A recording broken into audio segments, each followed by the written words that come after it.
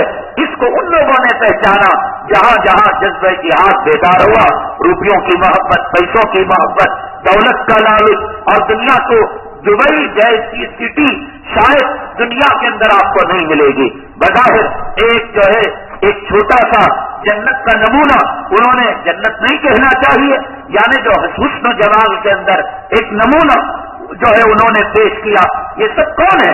یہ American engineer ہے، یہ امریکہ کے ورکرز ہیں، اور وہاں کی ذہنیت ہے وہ اس طرف سے اس طرف لانے کے لیے یہ دنیا کی محبت انسان کے اندر جذبہ جہاد کو سخت کر دیتی ہے، نمازوں کے اندر سستی اور غفلت پیدا کر دیتی ہے۔